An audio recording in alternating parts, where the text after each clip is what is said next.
I'm tryna give me a bag. I'm tryna give me a bag. I'm tryna give me a bag. I'm tryna give me a bag. What's up? You are now listening to FY Fly the podcast, and I'm your host, Hassan Thomas, along with Remy, and we are here to share tools on how millennials can budget, save, invest, and understand student debt and credit to achieve financial freedom. If you're a high school student, college student, or someone who's interested in gaining more financial insight, this podcast is for you. I'm tryna give me a bag. I'm tryna give me a bag. I'm tryna give me a bag. I'm tryna. What's up, my FY Fly folks out there? How y'all doing? I hope y'all doing all right.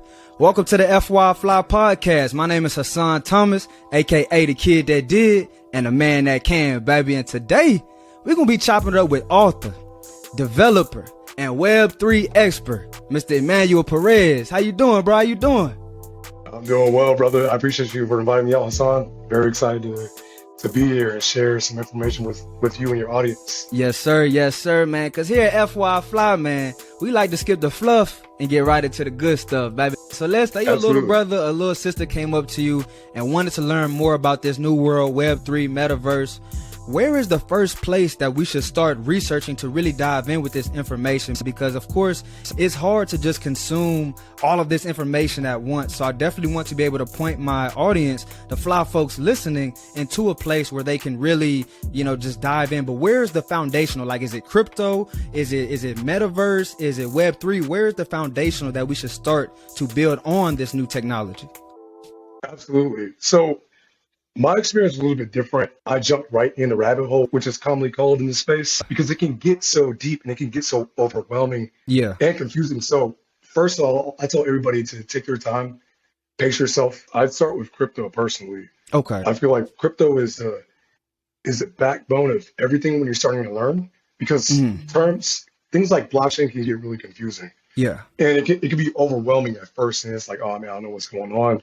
Like I was on YouTube last year, like rewatching 10 different blockchain videos just to understand it. For sure. And so I say start with crypto because it all builds from there. And it's almost like how I have this light switch behind me. I don't need to learn how electricity works or how the blockchain works, but I know that flipping a switch on and off will result in the light being turned on and off. For sure. And as you're wondering with Coinbase and you start buying cryptocurrency, you're like, okay, cool. I can see how I can send this to different people all across the world. I have family in Haiti and Dominican Republic. I can send it through them. I don't need to go through a bank and wait 3 to 5 days for it to send it in. It's like, okay, I'm starting to grasp this, and things are starting to connect, because some of the terminology that they say it's kind of flying overhead. And I'd say Web3 is that umbrella that goes over all these things. And I'd say even things like the Metaverse, all the Metaverse is the interconnectedness with all these different moving pieces, and even other pieces like augmented reality. If you remember the days of Pokemon Go, in virtual reality, where you have things like the Oculus, and Meta's Horizons and Meta Quest, where you can start to visualize these things, and then you start to see these individual pieces connecting. So I say start with crypto first, because it's really that cornerstone where all these other blocks start to connect themselves to. And that makes sense, because I know that Ethereum is really big in the NFT space, because you purchase NFTs with Ethereum, or what is the other one? Is it Solana or Solana's another blockchain? Yes, sir. Okay, yeah. So that makes sense that you have to start with understanding cryptocurrency, and then the NFTs and the Metaverse and all of that plays on each other. So that makes sense. I definitely wanted to get that point across to my audience, because that's what I'm saying, bro. You're so knowledgeable, bro. Like you said, that can go over some people's heads, because they're hearing all these different terms they never heard before. They're like, oh my God. So that's why I wanted to kind of single something down. Okay, folks listening, what can you take away from this? Start by studying cryptocurrency.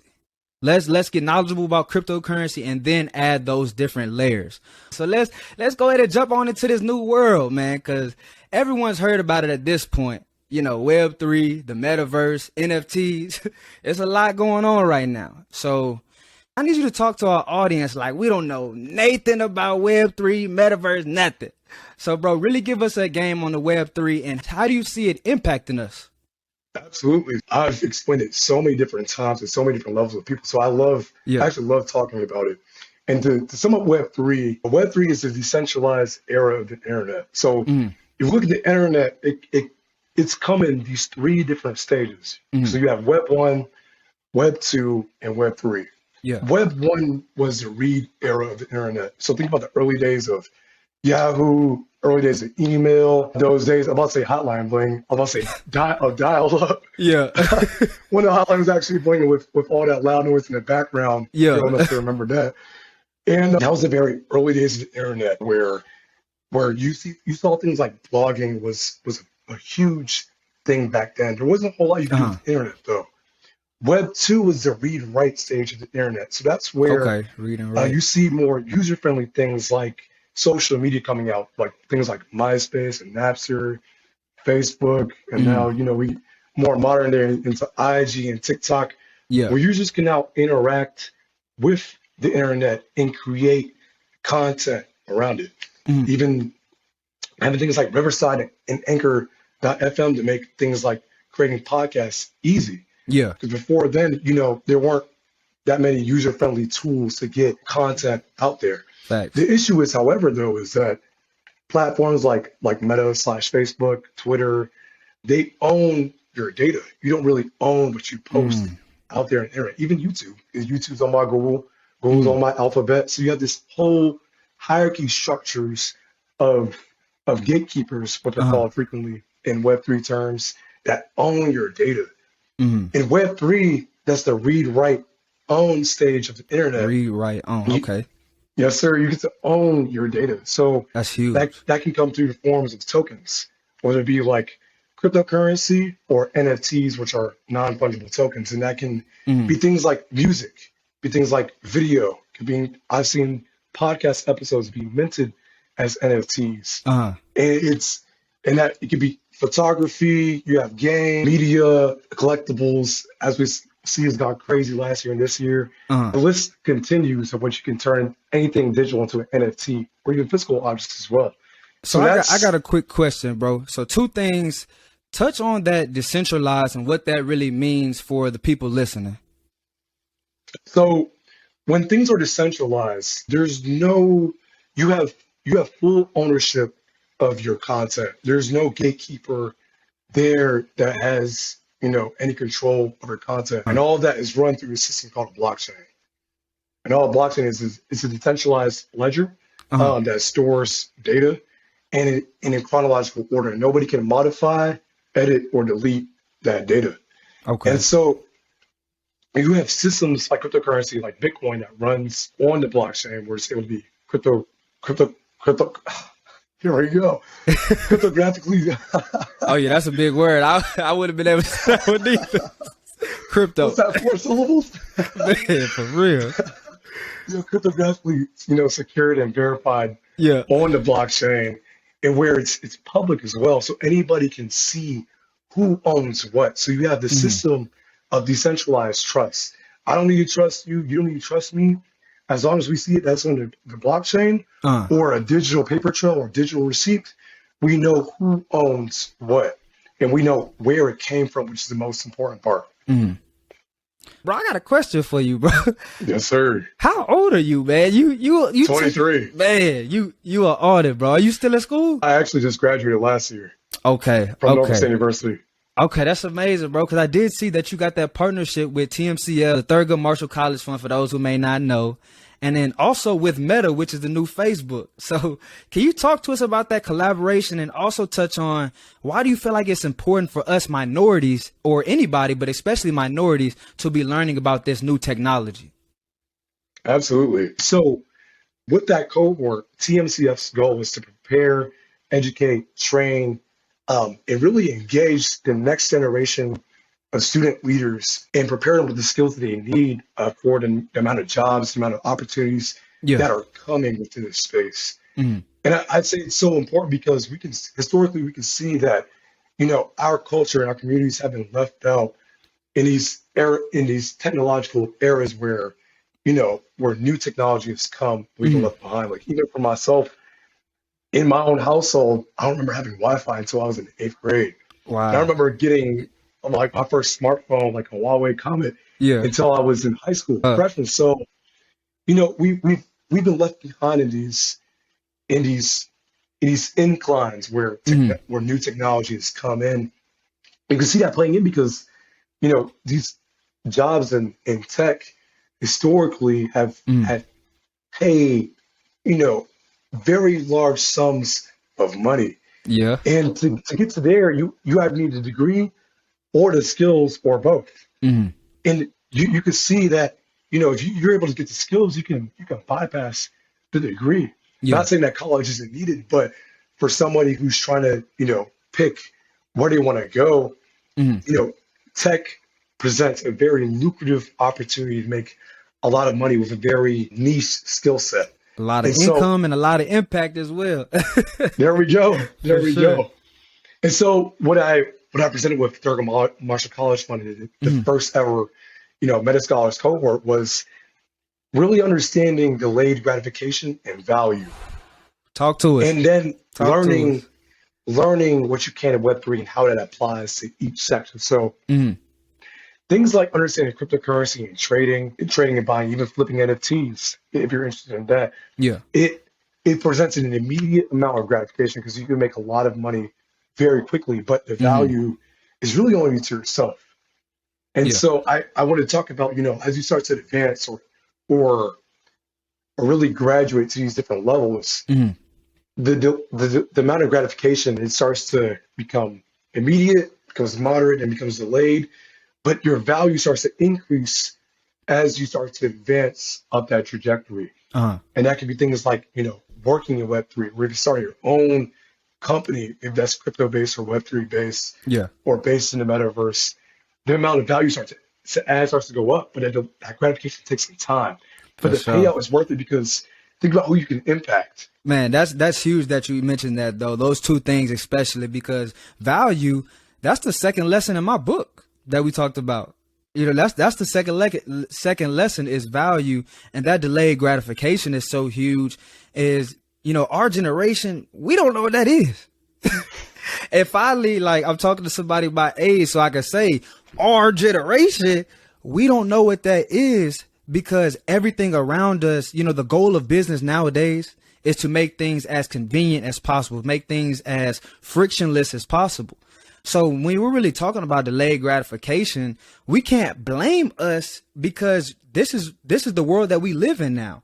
All the businesses, everything that we do, Amazon Prime with the one click buy, you know what I'm saying? Everything is so instant. So to have two people like us talking about delayed gratification is going to be huge for our listeners, for our community, because without that delayed gratification, you can't build nothing great in a short span of time. 1%, you know, 1%ers may have that one hit wonder, and that's great. If you do, I'm clapping for you. But I'm here for the 99%ers who's going to have to work this day job, like I was telling you, and then come off the day job and have a podcast interview. You know what I'm saying? I'm talking to them. You know, so I'm definitely glad we're here, you know, chopping it up, bro, because I actually want to touch on your company. I know you founded a company called Bibly that helps authors and creatives collect royalties on their work. So talk to us about ownership and how that really plays into the Web3, you know, read, write, and own, baby. Come on, talk to us. Absolutely. It's perfect too, because I could talk about my own sense of instant gratification with Bibly as well, and why I decided to pivot onwards. So starting Bibly, I came up with the idea after I was learning about NFTs. Okay. I started learning about NFTs through this platform called NBA Top Shot.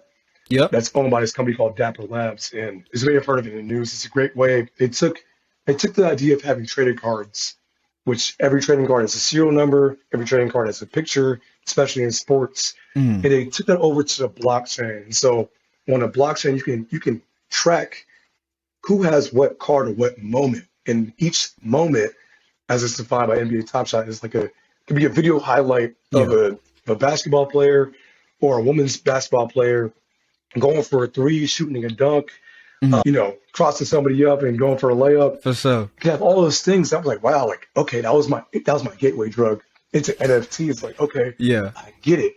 And my school was NSU was having a pitch competition. They do it annually. And I was like, you know, I was learning about royalties, learning about how NFTs, you know, users can set their own royalties, especially for artists. I was like, what if this is done with books? We're seeing it done with music now with our heroes like Nas. And I was like, what if and Snoop Dogg was like, what if you could do this with books? And I was looking at Amazon too, right?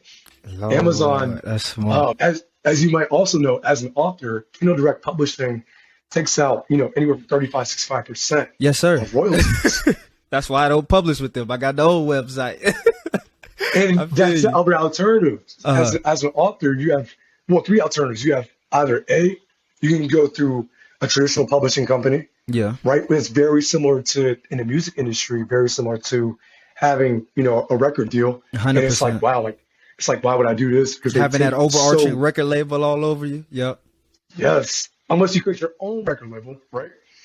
Option two, go through Amazon, and which you have more views and more clicks, but they're taking more piece of pie out of your royalties. And they keep all the data. You don't know who buying the book.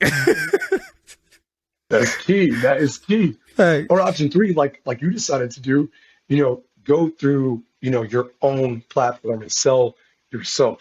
Mhm. And there's a trade-off of each, because you have, like, Amazon will take care of the logistics, or you can do it if you have the time and energies to, and you also have to do the marketing Yep. as well. So you're basically a CEO at that point. Mhm. And what if I made that marketplace Uh-huh. where authors and your independent authors and their audiences could come and converge together? Mhm. Ultimately, though, I decided that I was interviewing authors left and right, and I saw that, okay, this is a great solution, but is it really a problem right now in this day and age? And I Yeah. decided that it wasn't too big of a problem with not that big of a product market fit. So I transitioned and focused my efforts towards security within the space, because this past year, Always a need. it's hugely, because security is always an afterthought, after effect. And I saw that, wow, like over $1 billion have been lost due to hacks, scams, and rug pulls Wow. within the crypto space. So I saw a bigger need. So I tabled the idea for Bilby right now, and it's pivoted directions, which it's paying me to do, but I found that security is something I'm passionate about and interested in, and I really want to protect people in space from getting their accounts strained, especially the new users, and especially users from our community who are Yeah. new and susceptible to these types of scams that are going on, because it's all so new, and because we don't have the gatekeepers in place. Like, you can't go and reset your seed phrase when you make a wallet. It's once you send out crypto. So I don't think we know. I know I don't Absolutely. know. What's this? Is it C phrase? Is that what you said? Seed phrase is commonly referred as seed phrase or secret recovery phrase. And it's the thing that's made when you first make your first non-custodial wallet. And that could be things from most commonly used is like a MetaMask wallet, if you've seen it or heard it in the news or made one yourself. Yeah. And that's mainly to get the cryptocurrency off the Coinbase platform or whatever platform you buy it on, to actually get control of it, correct? That's what that custodial wallet would be for? So yeah, because Coinbase has a non-custodial wallet too. It can get confusing because Coinbase has the exchange where where you swap your dollars for crypto. Yeah. And your non-custodial wallet can't hold USD or United States dollars or whatever your native currency is, but it can hold your cryptocurrency and your NFTs. But a custodial wallet like Coinbase Exchange or Crypto.com or KuCoin, they can hold your USD or your native currency or fiat or currency, but they can't hold NFTs. And so the secret recovery phrase only applies to that non-custodial wallet. Got you. Okay. Yo, are you ready to hit your next level? Do you want to increase your drive, destiny, and dollars? Well, if so, check out my new book, From College to COVID, 24 Lessons Learned During the Lockdown, where I've compiled 5 of the biggest lessons I learned going from college to COVID to starting my financial literacy empire, FYFly, plus 19 lessons from your favorite entrepreneurs, entertainers, and athletes that have been featured on our show. There's literally something for everyone. So purchase your copy today at fyfly.com/from college to COVID. Let's go. Yeah, bro. And I'm glad you began touching on, that safety, because that was something that I was actually talking to my friend about this interview, and she gave me this question because she was like, a lot of people feel so, just uneasy, about, the new technology. And we even talked about it being decentralized, meaning it doesn't have one centralized power. And a lot of people feel like if technology is too free or too open, it could possibly get out of control. So can you touch on how do we stay safe, physically and mentally on the metaverse and Web3? Absolutely. And it's very great to say this because when I was thinking about this question, in my mind, I was thinking about one of my first time using the internet, two, my experience being online, like playing Xbox Live for the first time Yeah, on my 360. for And sure. then three, really working like working my first internship. And what came together was one, doing your research is really underrated. Hmm. And I think you need to balance like doing your research and doing the application. That way, that your learning can synchronize. For sure. Because I have friends that do a lot of research but don't really take a lot of action. I have friends that take a lot of action and end up getting burned in the process. Hmm. So I think what is finding that happy medium for you, where you're able to learn at your own pace and apply at your own pace. Gotcha. Because scams usually happen, when you're feeling emotional about missing a trade or missing out on something and feeling that FOMO, or you're feeling rushed, Hmm. like you're feeling rushed online, like, oh wow, I need to miss this before it's too late. The scammers are able to pull on those emotions, but when you're educated, you have Hmm. that shield to protect you. You're like, you know what? I Facts. know this is a scam because I've done my homework. I put in my You got 10 that hours, 50 hours, confidence. 100 hours. There you go. For So I'd say sure. number one is like balancing out that research and that application piece. Hmm. I'd say number two as well, you want to watch out for phishing links. What's And that? What's phishing, that? absolutely. Phishing is a practice online where if you ever gone through like your spam mails where you see like a site that looks like the real site, let's say like Facebook.com, Yeah, but it might have a different domain ending. It'd be like Facebook.xyz. And you can see some typos when you start to click on that site. for Same is sure. applicable in crypto too. And that's how a lot of users get scammed. And that's something that Novus Bro, I Security saw that is. LinkedIn had like, what was it, like $1 million in scams that people was getting scammed from cryptocurrency. But I was like, Wow. why are you buying crypto on LinkedIn? But that's neither here or there. But I definitely, it definitely is a need, that safety. So for sure. Absolutely. And phishing comes in so many different forms. Like you have things like social engineering, which is somebody who's pretending to be who they're not. And Uh, that can come either from things like people posing or spoofing themselves as like authorities from Coinbase, from MetaMask, mm, um, from Crypto.com, from OpenSea, from these other platforms, or even from DMs too. People saying like, wow. "Hey, check out my new project." People that you don't know. If you don't know that person personally, do Mm. not open up their link because we've seen it happen through scams like So it's through literally just Cash from App. open up the link, then it's over. Like we can't do that after Oh, that. once you open up the link and interact with that website, once you Uh-huh. connect your wallet to it and sign a transaction or try to buy a token from that website, usually happens when you connect your wallet to the website because your non-custodial wallet acts like your identity Uh-huh. online. That's where your crypto is stored, where your NFTs are stored, and once you connect and sign your wallet to that website, it's acting like your username and password when you're connecting to when you're Like that logging in. single sign on type joint. Yes, just like single sign-on and SSO, like Uh-huh. how you can with Google or Facebook or LinkedIn to these different websites For sure. where you don't want to make a username and password. Having a wallet essentially replaces the need to create a username and password on these different Web3 enabled sites. So Gotcha. that's that point of vulnerability or that vector right there when you sign a transaction on your wallet onto Hmm. this phishing site, it's like, boom, we got them. Like that Drewski meme, like, we got them. Yeah. And then instantly your Yeah. funds are drained.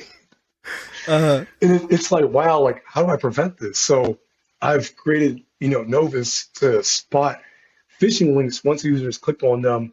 And so that way, they can be alerted Yeah. and that phishing link can be detected and users can go back to safety. Because I've interviewed That's amazing. and research and have had research talks with users who have lost anywhere from $600 to $90,000 worth of assets, and it's very scary and it's very heartbreaking. It's like, Mm. how can we prevent this from happening in the first place? Mhm. Okay, bro. So for my people, you obviously have this entrepreneurial spirit around you. So for my people who want to start a business, what is one key piece of advice that you could give them to help them get started?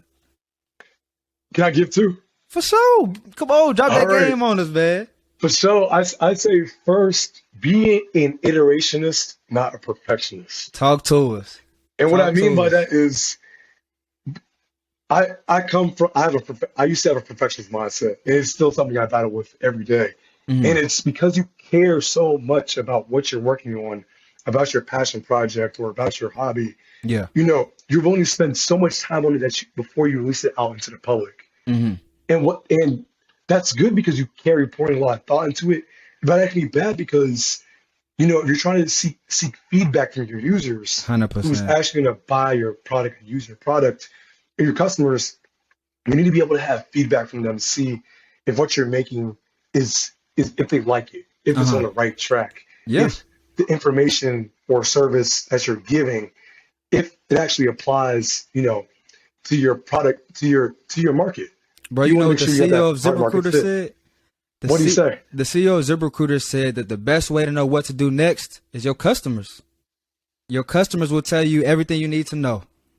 That's so true. So it's so important that you become an iterationist, that you interact with your audience. And I can even say, like, if I could ask you, for you as an author, I'm pretty sure you're able to pick up on some of these things by having a podcast. Like I can assume that right now, like just by talking and interacting with so many different people, you're able to see what was missing and able to see things from your own experience that you're able to add on and add value to. So that's like number one right there. And I say number two is, follow your passion, because your passion is what's going to fuel you, more than the money will, because you can only work on something for so long until you start to get tired out. But that passion for whatever you're working on is going to fuel you, past your 9 to 5, from your 6 to 11. For sure. It's going to wake you up in the morning, and it's going to be the reason why you're going to work on, start writing that book or start working on that app, or, developing that business plan. That passion is going to fuel you through, when you're tired. So I say, for sure, those two pieces of advice, like be an iterationist and follow your passion. So I'm so happy that you mentioned that, bro. And also something I've been wanting to say since we talked about it a little earlier, bro. I want everybody to realize when you were talking about how you first got onto the NFT space, you connected with the NBA top shots. Yes, sir. So you connected with something that, are you a basketball fan, previously? Yeah, I was a Miami Heat fan when I was younger. So okay, I was able to connect some dots. Yeah, and that's kind of what I was bringing up. Try to find something that that you can already relate to or already be interested in, and then integrate that with the NFTs or with the metaverse or crypto. Because honestly, the big companies nowadays are integrating it into, who was it? I was at Dave and Buster's and I seen an NFT. You could turn like your David Buster's card into an NFT. They're moving quick. Facts, bro. So I'm super glad that you touched on that. And for this where I want to go to now, I usually ask this question to my guest, and before I finally got somebody around my same age, I usually like to ask my guests, if they were able to go back to high school or go back to college, what would be their next money move? But we just graduated. So tell us, what are some of your next money moves that you're doing right now to set up yourself for future success? Honestly, bro, it's the unsexy work. Yeah. At first, I didn't want to do it. And what I mean by unsexy work, it's number one, living below my means. That's something I didn't want to acknowledge at first. I wasn't really budgeting.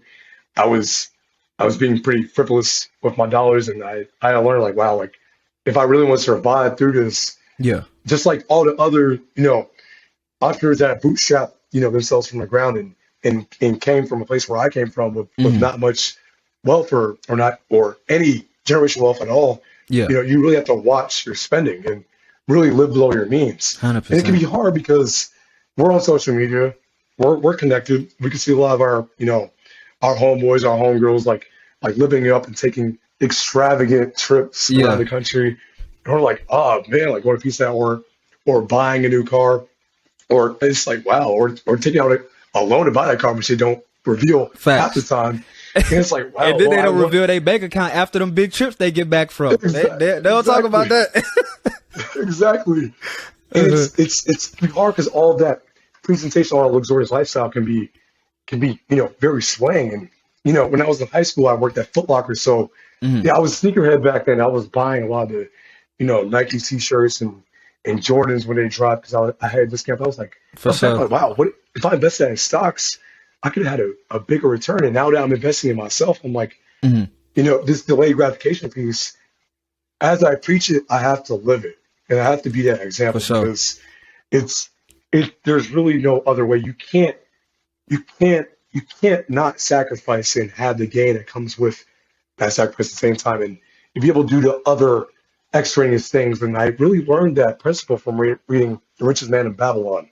Okay. That book stuck to me so much about, every dollar that you invest in, make sure that it goes out and recruits more dollars and make sure putting that money to work, paying yourself first. Yeah. Yes. And what I learned too, I was on a phone call with my sister last month, and her and I talked about budgeting often because now she's getting up to speed on it on her own pace. She's very spiritual, and I was able to relate to her. I was like, having a budget is akin to you respecting your money. Yeah. It's almost like your own house, your own apartment, or your own room. If you respect your own house, I take off my shoes as soon as I come in the door.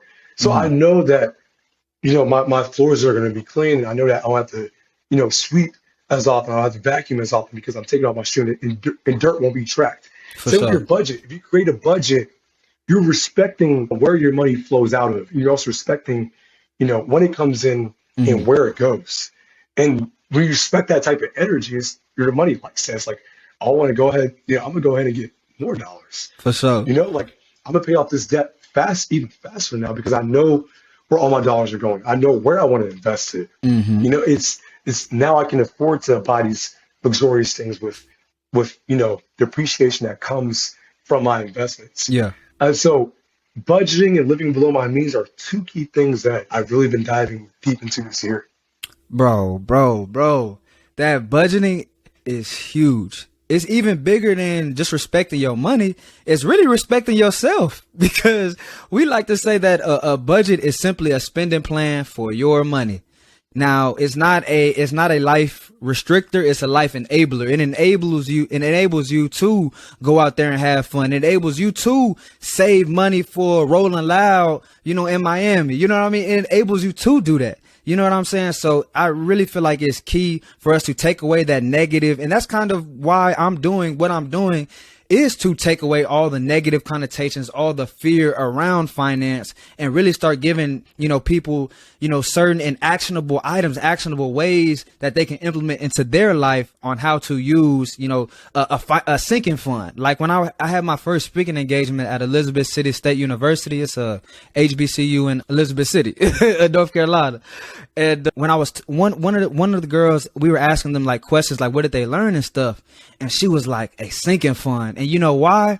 Because last year I couldn't go on spring break because I didn't have enough money. But this year, since Hassan told me about a sinking fund, I'm going to start saving in November for next March.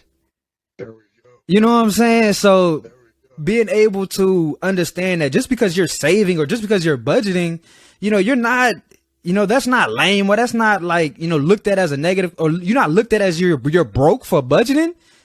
Everybody that's broke for calling you budgeting, they broke. You know what I'm saying? Come on. I'm definitely glad you touched on that, bro. So like you said, everybody listening to this podcast is trying to increase their income, does have goals of becoming financially free. So whenever we increase that money, let's make sure that like you said, that we're nipping those negative habits in the bud. We're doing the unsexy work. We're putting our investments, we're putting our savings, we're putting our bill pay on auto pay so we don't forget. So it's automatically working for us. We're letting technology do the work for us. You know what I mean? So thank you so much for coming on the show and dropping these gems and educating us on Web3, Metaverse, crypto, and all that, man. Give us, where we can find you, and any final words. Go ahead, bro. Absolutely. You can find me on Twitter at Emanuel Perez also, Perezoso, on Instagram, Eman Perez 28. I'm working on my website right now to make, the different types of information, more easily accessible. I'll send you a follow-up email as well with links that we talked about today to share with your community and your audience. Sounds good.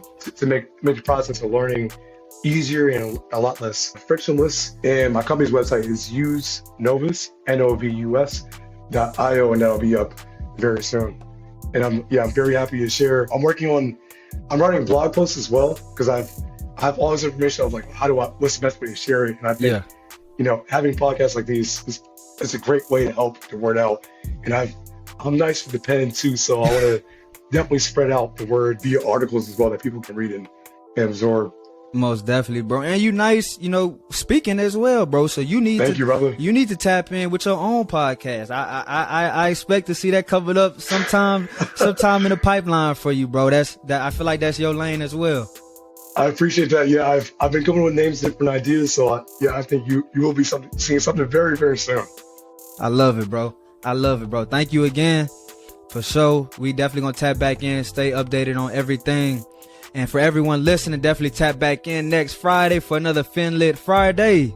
And I need everyone to stay safe, stay invested, and stay FY Fly. We'll see y'all next week. Thank you all for listening to FY Fly, the podcast, and we hope you enjoyed the show. Tune in next week for more financial literacy insights with our special guest. Please visit our website, social media platforms, and subscribe to our YouTube channel at FYI Fly Podcast. That's FYI FLI Podcast. See y'all next week and stay fly.